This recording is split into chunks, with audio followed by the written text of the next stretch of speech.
내일 새벽이죠. FOMC 결과를 앞두고 있습니다. 배수연 연합인포맥스 뉴욕 특파원 연결해서 현지 분위기 들어보도록 하겠습니다. 배수연 특파원님 안녕하십니까? 안녕하세요. 네, 안녕하세요.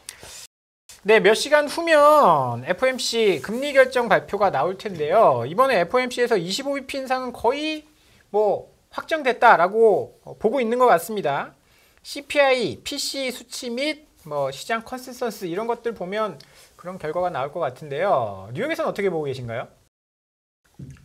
네, 우선 연준의 통화 정책 방향에 대한 시장의 기대치를 반영하는 시카고 상품거래소의 패드워치라는 지표가 있습니다. 이게 기준금리 25bp 인상 가능성을 99%로 반영했습니다. 사실상 시장은 이제 거의 확신, 기정사실화하고 있다는 점인데요. 이 같은 시장의 기대가 형성된 데는 인플레이션 압력이 아주 빠른 속도로 완화되고 있다는 점이 가장 큰 동력인 것 같습니다. 그동안 인플레이션 자체도 중요하지만 고용시장이 아주 중요한 관전 포인트가 될 것이라고 여러 차례 저희들이 강조해 왔는데요. 고용시장에서도 보조지표 가운데 일부는 인플레이션 완화를 뚜렷하게 시사하고 있습니다. 연준도 이제 한숨을 돌릴 수 있는 빌미가 생겼다는 그런 의미인데요.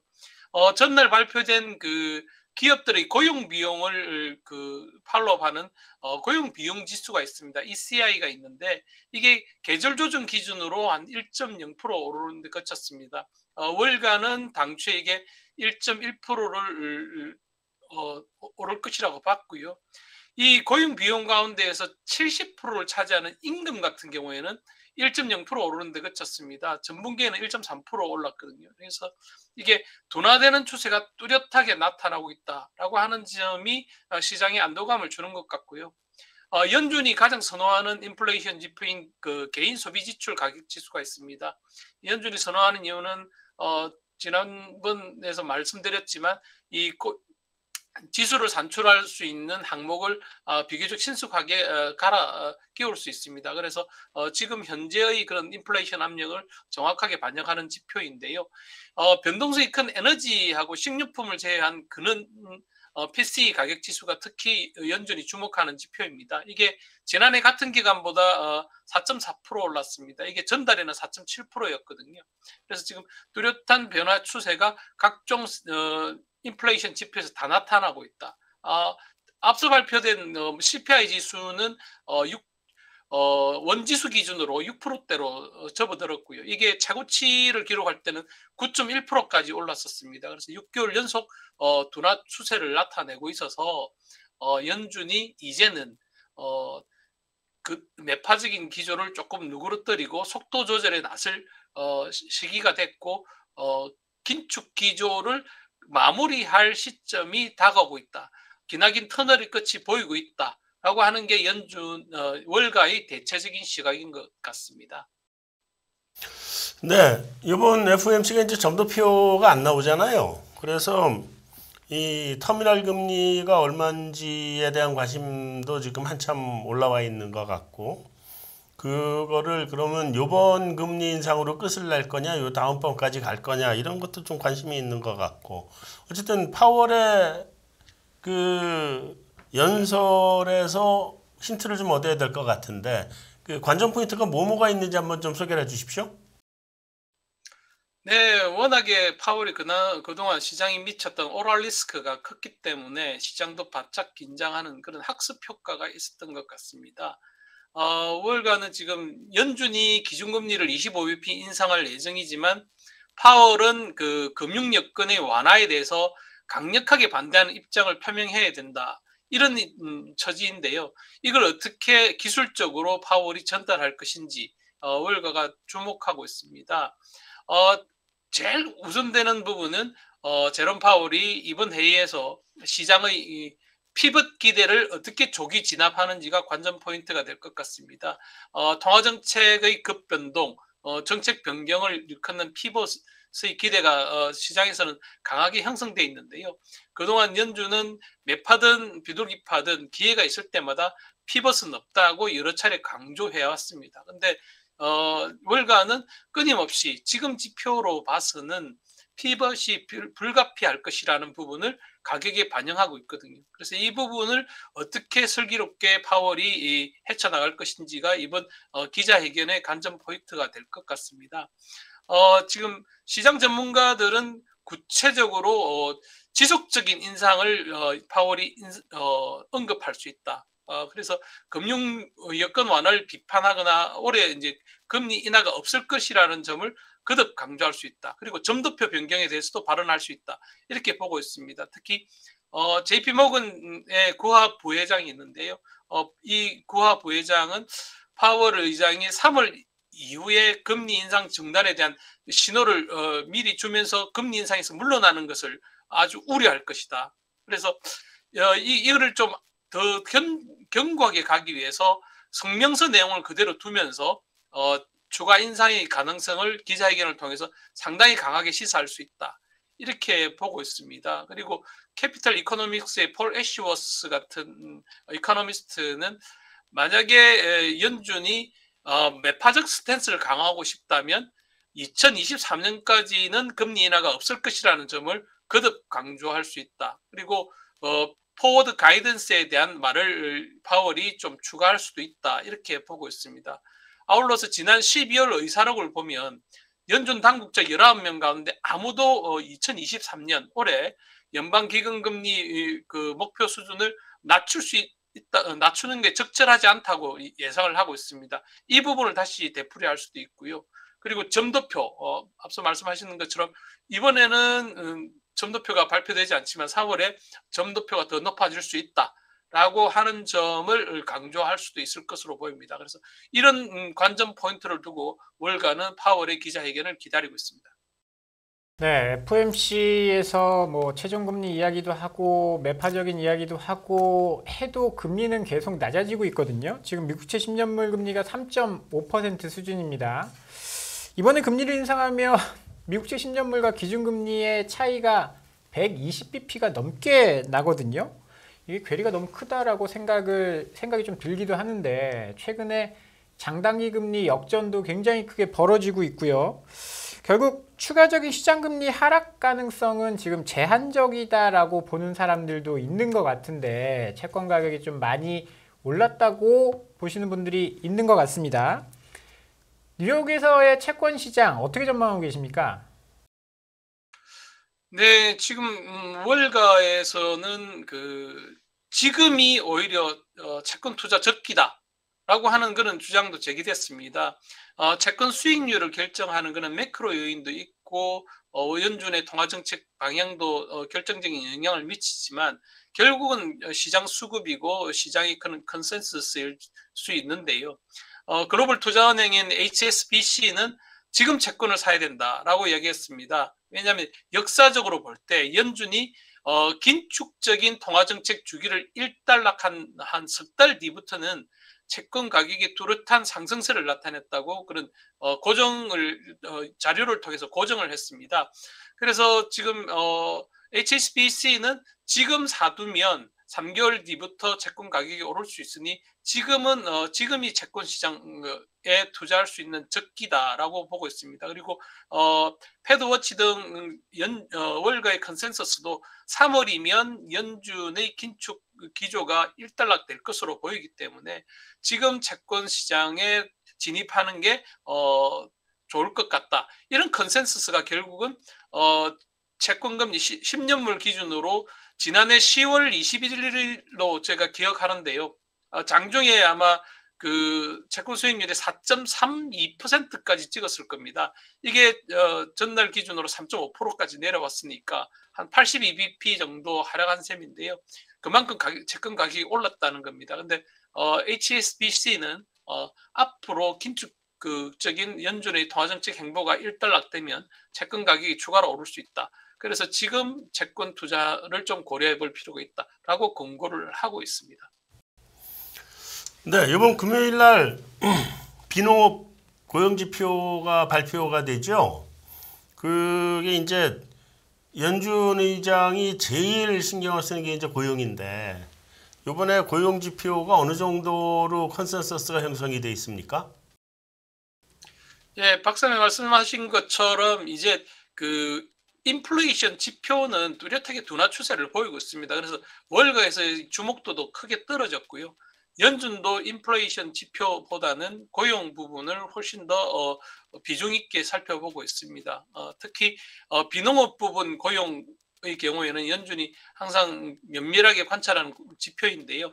이게 1월 달에 비농업 부분 신규 고용은 한 19만 명 정도 늘어났을 것으로 월가는 점치고 있습니다. 그리고 실업률은 거의 완전 고용 수준에 가까운 3.6% 수준을 이어갈 것이다라고 보고 있습니다. 그래서 지금 이 고용 지표가 어떻게 나올지에 따라서 또 연준의 향후 행보에 대한 월가의 그런 해석이 뒤이어질 것으로 보입니다. 네, 올해 들어서 사실 중국도 그렇고요, 우리나라도 그렇고 외국인 투자 자금이 굉장히 많이 밀려 들어오고 있습니다. 뭐 주식하는 사람 입장에서는 기분이 굉장히 좋은데요. 일단 뭐 달러 가치가 많이 하락하고 있거든요. 작년에는 뭐 킹달러, 갓달러에서 미국으로 자금이 다 쏠려 들어간다 이런 이야기 하고 있는데 최근에는 달러가 고점에서 20% 정도 하락이 진행이 되었습니다. 뭐 이번 주 시장으로도 돈이 좀 들어온 것 같고요. 그래서 달러의 방향성이랑 주식시장, 뭐 특히 뭐 우리나라 투자자들, 외국인 투자자 유입 이런 것들 볼 때 약달러가 뭐 시장에 도움이 된다라는 이야기들을 굉장히 많이 하고 있거든요.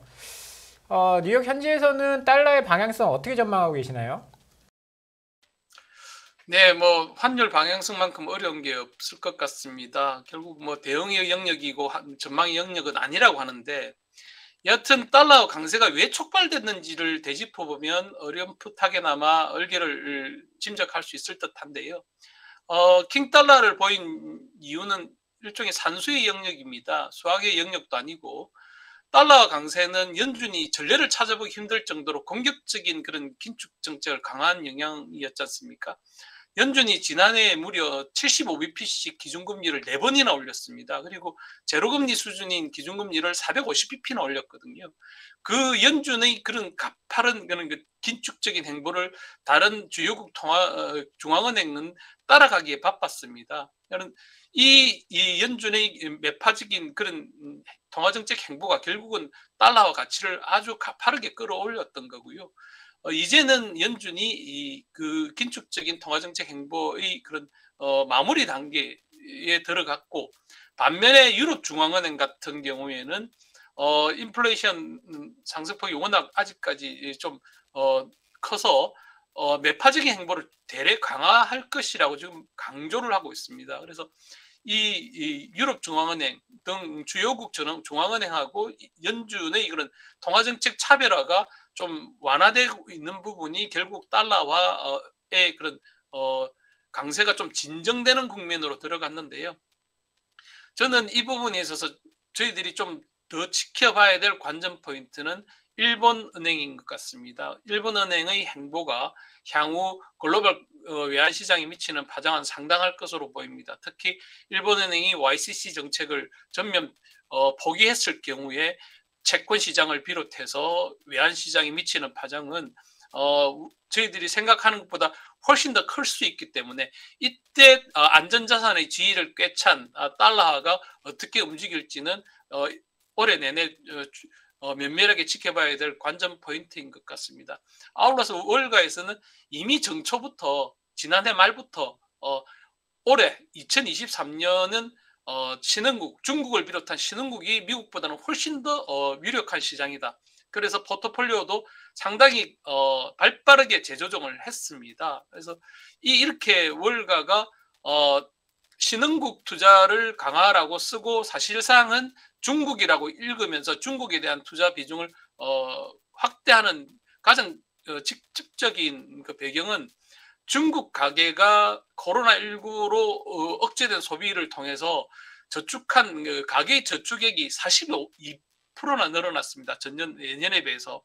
이게 얼마나 엄청난 규모이냐면요. 누적해서 보면 한 4조 8천억 달러 이르는 것으로 좀 보고 있고 이게 그러니까 그 영국 GDP보다 큰 규모라고 합니다. 그래서 이 부분이 결국은 펜트업 소비로 이어질 수 있고 이게 공동부유의 그런 공동부유를 추진하고 있는 중국 당국의 정책하고 맞물리면서 중국은 우리가 생각하는 것보다 훨씬 더 시장이 빠르게 정상화될 수 있다. 뱅크 오브 아메리카가 최근 안전자산의 채권 펀드에 127억 달러를 전격 투자한 것도 이런 차원이고요. 골드만삭스에서도 지금 이제는 스탠다드 500 지수보다는 중국 지수가 훨씬 더 아웃퍼폼 할 수 있으니까 여기에 대한 노출 빈도를 훨씬 더 높여야 된다. 그리고 골드만삭스는 중국 GDP 올해 성장률 전망치를 5.2에서 5.5%로 상향 조정했습니다. 그만큼 월가는 올해 중국의 그런 경제 전망을 좀 우호적으로 보고 있는 것 같습니다. 네, 특파원님 시간이 조금 있어서 추가 질문 하나 좀 드리도록 하겠습니다. 지금 최근에 미국의 CDS 프리미엄이 좀 급등하고 있거든요. 부채 한도 협상과 관련돼서 약간 혼탁한 잡음이 좀 들리고 있는 것 같습니다. 이것도 우리가 또 신경을 써봐야 될 이벤트가 아닌가 싶어서 여기 관련돼서 좀 간략하게 한 말씀만 좀 여쭤봐도 될까요? 물론입니다. 제가 기회 있을 때마다 칼럼 등을 통해서도 말씀드리고 있지만 미국의 정치적 지형이 우리 투자자들하고 결코 무관하지 않습니다. 이번에 하원 의장이 된 맥카시가 15번의 그런 의결을 거쳐서 겨우 당선됐거든요. 그래서 이 맥카시가 지금 공화당의 극우파, 아주 극우파의 볼모로 잡혀 있다고 보는 시각이 많습니다. 그래서 협상의 여지가 많지 않고 어떻게든 판을 한번 흔드는 방향으로 갈 수 있다. 그래서 부채한도 협상이 결코 녹록하게 타결되지는 않을 것이다 라고 보고 있습니다. 그래서 이 부분에 대해서 선제적으로 제닛 옐런 의장, 연준 의장을 지냈던 제닛 옐런 미 재무부 장관도 만약에 부채 한도 협상이 원만하게 타결되지 않으면 미국만의 문제가 아니다. 이건 글로벌 금융 안정에도 심대한 영향을 미칠 수 있어서 책임 있는 그런 정치권의 협상을 촉구를 하고 있는데요. 그래서 심지어 일부에서는 그 협상이 원만하게 타결되지 않았을 때 미 재무부가 비상하게 동원할 수 있는 동전 주조권의 이야기도 월가에서 나오고 있습니다. 동전 주조는 재무부가 전격적으로 실시할 수 있는 그런 비상수단인데요. 그렇게까지는 가지 않겠지만 부채 한도 협상이 미국 금융시장은 물론 글로벌 금융시장에 미치는 영향은 상당하다. 이미 제닛 옐런 미 재무부 장관은 사전적으로 경고를 하고 있고 많이 우려하고 있습니다. 그래서 앞으로 지금 메카시하고 바이든 미국 대통령하고 조만간 만날 겁니다. 그 만나서 여러 가지 덕담이 오가겠지만 당분간은 상당한 그런 전선을 형성할 수밖에 없는 그런 상황인 것 같습니다. 네, 특파원님 좋은 말씀 잘 들었습니다. 다음 주 수요일에 또 연결하도록 하고요. 이만 인사 나누도록 하겠습니다. 감사합니다. 네, 고생하셨습니다. 전례 없는 금리 인상이죠. 환율 너무 어려워요. 결론만 알려주세요. 당신은 외환 모태솔로입니다. 환율 그동안 너무 어려우셨죠? 이제는 쉽다 말할 수 있을 거예요. 오늘부터 환율과 썸 타시겠습니까?